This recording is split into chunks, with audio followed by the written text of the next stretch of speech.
Shalom, selamat sore ibu-ibu yang cakap. Selamat berjumpa kembali di dalam ibadah PWK sore hari ini. Kita masih tetap ada di dalam kondisi ibadah online. Kita akan mempersiapkan hati kita. Kita akan renungkan kebenaran firman Tuhan. Biarlah firman yang sudah kita terima itu akan menjadi pedoman di dalam kehidupan kita. Namun sebelumnya saya akan mengajak ibu-ibu yang cakap dimanapun penjenengan berada untuk kita berdoa terlebih dahulu. Mari kita berdoa. Tuhan Yesus, Allah yang baik, Allah yang begitu mengasihi kami bersyukur Tuhan buat sore hari ini Kau pertemukan kembali wanita-wanita yang cakap di dalam beribadah kepada Engkau. Tuhan, kami sebentar akan merenungkan kebenaran firman-Mu. Biarlah Tuhan sendiri yang berbicara kepada kami pribadi lepas pribadi. Roh Kudus-Mu Tuhan yang akan menuntun membimbing kami. Terlebih Tuhan, kami hamba-Mu yang kecil ini Engkau yang akan pakai Tuhan untuk menjadi saluran firman-Mu, perkara-perkara besar yang akan Kau nyatakan atas hidup kami. Engkau yang urapi lidah bibir hamba-Mu ini, biarlah apa yang keluar dari lidah bibir hamba-Mu semuanya yang datangnya daripada Engkau. Engkau yang akan berfirman, Engkau sendiri yang berotoritas dan berkuasa penuh atas kami. Kami percayakan semuanya ini dalam tangan kasih-Mu. Di dalam nama Tuhan kami Yesus Kristus kami berdoa dan ucap syukur. Haleluya. Amin.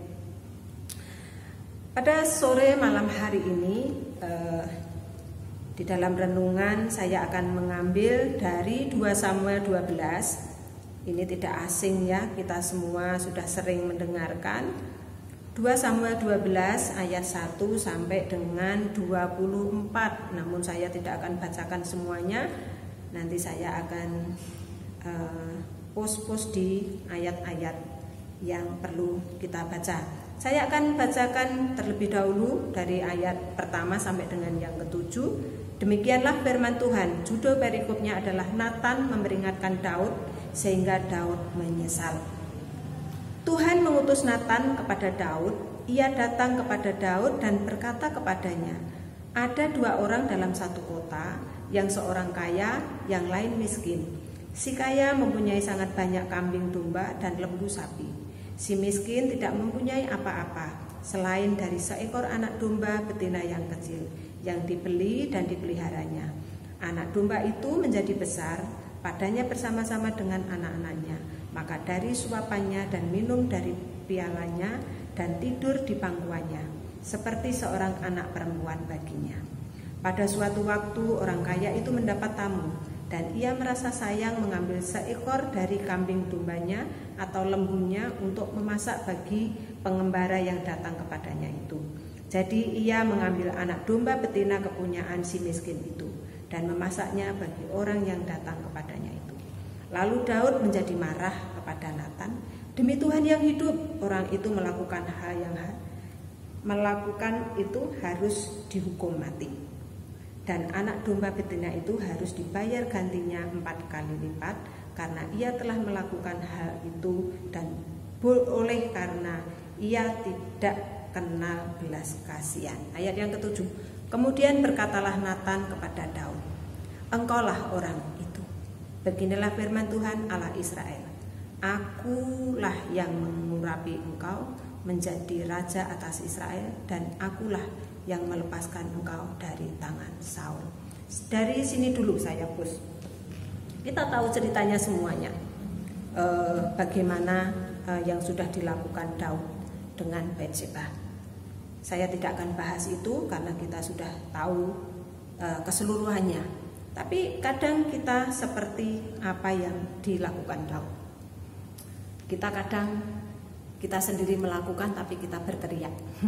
Kita bisa mengomentari orang lain padahal kita sendiri melakukannya. Kadang kita seperti apa yang dialami Daud. Namun pada sore malam hari ini kita diingatkan supaya kita tidak melakukan hal-hal yang demikian lagi. Karena kita harus terus belajar dan terus belajar, setia terus belajar dan terus belajar hidup berkenan di hadapan Tuhan. Kita mau belajar dari seorang Daud. Saya memberi judul renungan pada sore hari ini yaitu pertobatan dan pemulihan. Kita mau belajar dari seorang Raja Daud, bagaimana Raja Daud menjadi orang yang berkenan di hadapan Tuhan. Dan perjanjiannya digenapi di dalam hidup Raja Daud. Di sini kita bisa belajar apa yang menjadi kunci di dalam pemulihan Daud dan perjanjian Tuhan itu digenapi di dalam hidupnya, yaitu pertobatan yang sungguh-sungguh. Bukan pertobatan dikatakan apa? Bukan tobat tomat, gitu. Hari ini tobat, besok umat. Hari Minggu kita di gereja, kita minta ampun sama Tuhan, kita nangis-nangis sama Tuhan, tapi Seninnya kita sudah kembali lagi berbuat dosa. Bukan itu yang dimau Tuhan. Ketika kita mau mengalami pemulihan dan ketika kita mau perjanjiannya Tuhan digenapi dalam hidup kita, yang kita harus mengalami itu yang namanya pertobatan, dan pertobatan yang sungguh-sungguh. Pertobatan itu perlu kerendahan hati. Ketika kita mau bertobat dan ketika kita ada kerendahan hati, itu akan sangat mudah. Ketika ada kerendahan hati, kita sangat mudah untuk kita bertobat. Namun ketika kita sudah merasa, aku rak salah kok, ini kan rak salah, dosa yang saya lakukan itu dampaknya kecil kok, dampaknya tidak besar kok. Tapi yang namanya dosa tetap dosa. Sekalipun itu dampaknya kecil, sekalipun itu mungkin tidak berdampak kok bagi orang lain, tapi yang namanya dosa ya tetap dosa. Tuhan tidak mau itu terjadi di dalam kehidupan kita. Kalau kita mau benar-benar bertobat, ya kita harus bertobat dengan sungguh-sungguh. Ada kerendahan hati, perlu kerendahan hati di sana. Seperti ayat 13a, saya akan bacakan untuk kekasih-kekasih Tuhan. Lalu berkatalah Daud kepada Natan, aku sudah berdosa kepada Tuhan. Daud memiliki kerendahan hati untuk mau mengaku dosa di hadapan Natan, mau mengakui kesalahannya di hadapan manusia, karena dia sudah melakukan sesuatu yang membuat Tuhan sakit hati, yang sudah mendukakan Tuhan. Dan di ayat 16 saya akan bacakan untuk kekasih Tuhan. Lalu Daud memohon kepada Allah, oleh karena anak itu ia berpuasa dengan tekun, dan apabila ia masuk ke dalam semalam-malaman itu ia berbaring di tanah. Inilah bentuk kerendahan hati Daud. Ketika dia benar-benar sadar apa yang dia lakukan itu salah, apa yang dia kerjakan, apa yang dia perbuat itu salah, dan itu menyakiti hati Tuhan. Dia benar-benar mau ditegur. Dia punya kerendahan hati, dia mau bertobat, dia mau datang kepada Tuhan, dia berpuasa, dia merendahkan diri, dia mohon belas kasihan yang daripada Tuhan. Itu bentuk pertobatannya Daud. Bukan hanya di mulut saja, iya Tuhan aku mengakui kesalahanku, aku sudah berdosa, namun tidak ada sesuatu yang dilakukan. Tidak. Memang tidak ada manusia yang sempurna. Daud adalah manusia biasa. Tidak ada manusia yang tidak tidak berbuat dosa. Memang pada mulanya kita sudah memang sejak dilahirkan kita sudah menjadi manusia berdosa oleh karena Adam dan Hawa. Tetapi ketika kita berdosa, ketika kita sudah tahu kita berbuat dosa, yang penting adalah kita cepat-cepat harus bertobat. Kita cepat-cepat harus melepaskan itu. Kalau kita sudah sadar kalau apa yang kita lakukan itu menyakiti hati Tuhan, maka kita harus segera bertobat dan tidak melakukannya lagi. Tidak ada sejarahnya Daud ini melakukan atau jatuh di dalam dosa yang sama. Tidak ada sejarahnya di dalam Alkitab. Bahkan Daud ini terkenal di hadapan Tuhan. Dia adalah berkenan di hadapan. Hidupnya benar-benar berkenan di hadapan Tuhan. Ya, apa yang dilakukan Daud memang salah. Apa yang dilakukan Daud memang itu dosa. Namun ketika Daud mau dengan rendah hati mengakui itu di hadapan Tuhan dan di hadapan manusia, maka Tuhan pun berikan itu pemulihan. Tuhan pun berikan pengampunan itu. Bagaimanakah dengan hidup kita? Apakah ketika kita berdosa, apakah ketika kita berbuat dosa, kemudian ada yang negur, kita mau terima dan kita mau bertobat? Atau kita anggap itu sesuatu, ya biarin aja lah. Biarin aja lah. Sudah merasa nyaman di dalamnya sehingga teguran orang lain pun tidak direspon, tidak ditanggapi dengan baik, apalagi sampai benar-benar bertobat, dilakukan lagi, iya. Tapi pada saat sore malam hari ini kita diingatkan lewat seorang Raja Daud, yang mana ketika Raja Daud berdosa, Tuhan kirim orang untuk menegur dia. Dia mau terima itu. Dan dia menyesali semuanya. Kemudian dia datang kepada Tuhan. Dia mau dipulihkan. Dia mau pulih hubungannya dengan Tuhan.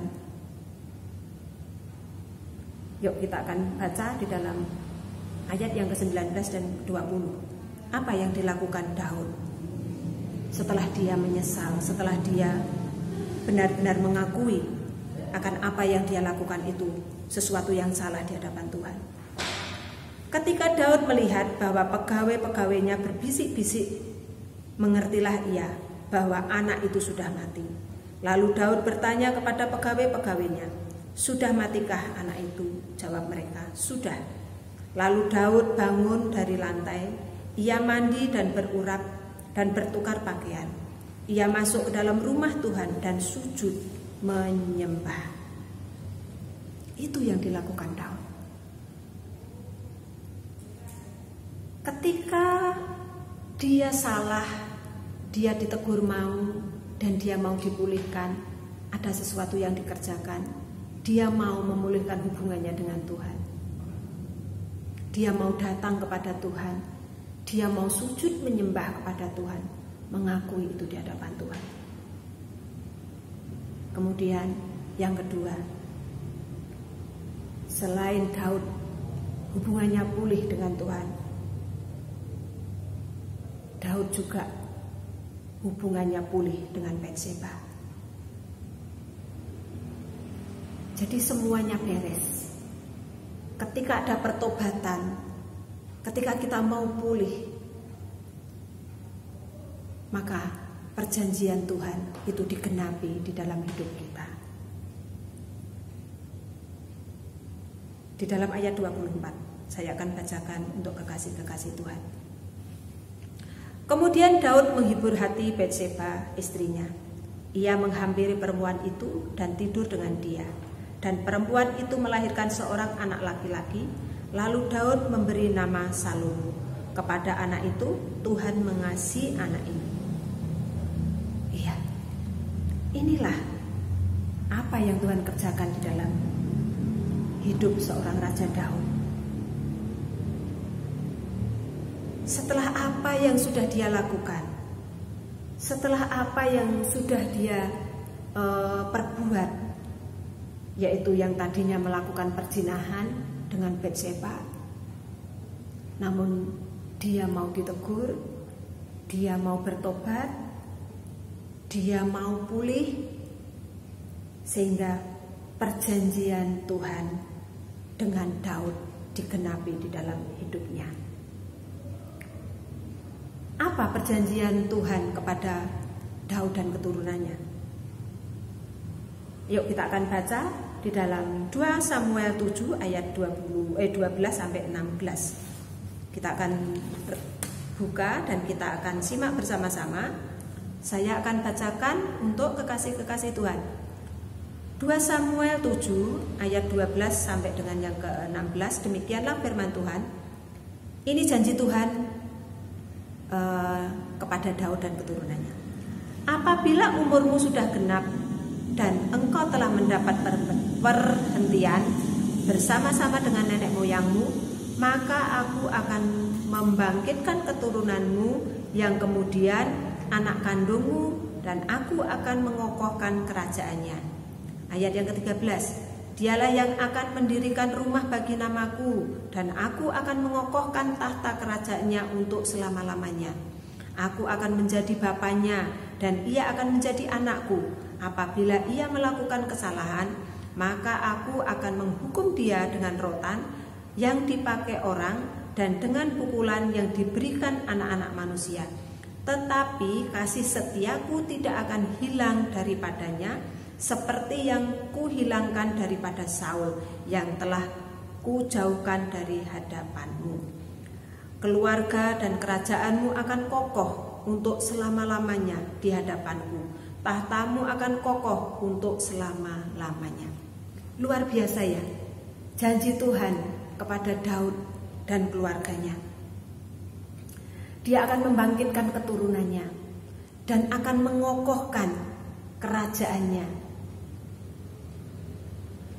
Jadi janji Tuhan itu iya dan amin. Tuhan itu tidak pernah gagal. Ketika kita hidup, kita menurut apa yang Tuhan perintahkan, ketika kita setia kepada apa yang Tuhan perintahkan, kita lakukan, maka perjanjiannya pun juga akan digenapi di dalam hidup kita. Daud mengalami pemulihan yang luar biasa. Daud mendapatkan janji Tuhan kembali. Tuhan mengokohkan keturunan demi keturunan, mengokohkan kerajaan mereka keturunan demi keturunan, membangkitkan keturunannya. Itu janji Tuhan, sehingga Daud bisa bermazmur.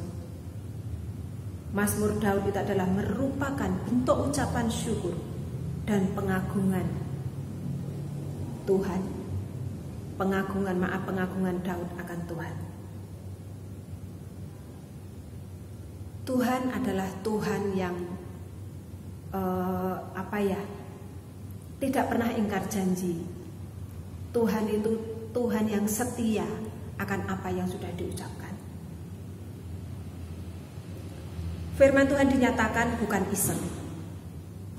Bahkan apa yang dialami Daud, Tuhan izinkan terjadi. Tuhan juga punya maksud untuk umatnya, untuk kita semua. Ketika kita mengalami atau melakukan dosa, melakukan sesuatu yang mendukakan Tuhan, ketika kita mau ditegur, ketika kita mau dipulihkan, maka semua apa yang Tuhan nyatakan akan digenapi. Kita mau bertobat dengan sungguh-sungguh, itu yang Tuhan mau. Bagaimana dengan hidup kita? Apakah kita mau seperti Daud yang ketika kita berbuat salah, ketika kita sudah berbuat dosa, mau bertobat, mau mengaku di hadapan Tuhan dan di hadapan sesama, mau dipulihkan sehingga perjanjian Tuhan digenapi dalam hidup kita? Atau kita mau nyaman di dalam dosa yang sudah membelenggu hidup kita? Dan kita akan muter-muter. Kita akan terus ada di padang gurun. Dan kita akan jauh dari janji Tuhan. Semuanya ada di tangan kita masing-masing. Tuhan kasih pilihan, Tuhan tidak memaksa kita. Namun rancangan Tuhan bukan rancangan kecelakaan. Di dalam Yeremia, rancangan Tuhan adalah rancangan damai sejahtera, masa depan yang berkemenangan. Itu yang Tuhan sediakan. Tuhan tidak pernah ingkar janji. Janjinya Tuhan itu tidak pernah dilupakan. Janji Tuhan iya dan amin. Sebenarnya apa yang dijanjikan Tuhan itu, Tuhan tidak pernah gagal, namun yang menggagalkan kita sendiri. Contoh tadi di dalam 2 Samuel 7, bagaimana seorang Raja Saul, dia sendiri yang menggagalkan rancangan Tuhan di dalam hidupnya. Kalau Tuhan ngasih pilihan, tentunya kita mau memilih sesuatu yang baik seperti apa yang sudah dilakukan Daud. Kita mau bertobat, kita mau benar-benar dipulihkan, dan kita akan terima apa yang menjadi janjinya Tuhan di dalam hidup kita. Sore hari ini itu yang bisa saya berikan. Kiranya ini juga menjadi perenungan bagi saya secara pribadi. Jadi saya pun terus belajar dan terus belajar untuk menjadi pelaku firman, bukan hanya penyampai. Saya pun secara pribadi juga mau terus belajar, bukan menjadi ahli Farisi, namun saya akan belajar untuk menjadi pelaku firman. Amin. Tuhan memberkati. Mari kita berdoa, mengucap syukur buat renungan pada sore hari ini. Tuhan Allah Bapa kami yang kami sembah di dalam nama Tuhan Yesus Kristus, kami bersyukur buat sore hari ini, Engkau yang sudah memberikan kepada kami kesempatan buat kami merenungkan kebenaran firman-Mu. Kami percaya Tuhan, firman yang sudah disampaikan tidak akan kembali dengan sia-sia. Firman-Mu akan memberikan kekuatan bagi setiap kami. Engkau yang memberikan kepada kami teladan seorang Raja Daud Tuhan, yang mana hidupnya bisa memberkati kami. Keteladannya Tuhan bisa membuat kami menjadi orang-orang yang belajar hidup berkenan di hadapan Engkau. Mampukan kami supaya kami ketika kami berdosa, ketika kami bersalah mau ditegur, dan kami mau bertobat Tuhan, mengalami pertobatan yang sungguh-sungguh, bukan pertobatan yang semu, namun ketika kami bertobat benar-benar mau keluar Tuhan dari semuanya itu, dan hidup kami benar-benar dipulihkan, sehingga perjanjian-Mu Tuhan tergenapi di dalam hidup kami, seperti Engkau Tuhan menyatakan perjanjian-Mu di dalam hidup Raja Daud. Terima kasih Tuhan, terima kasih. Kami bersyukur buat semuanya. Engkau yang akan meteraikan Tuhan firman yang sudah kami dengar pada saat sore hari ini. Hanya di dalam nama Tuhan kami Yesus Kristus kami berdoa dan ucap syukur. Haleluya. Amin.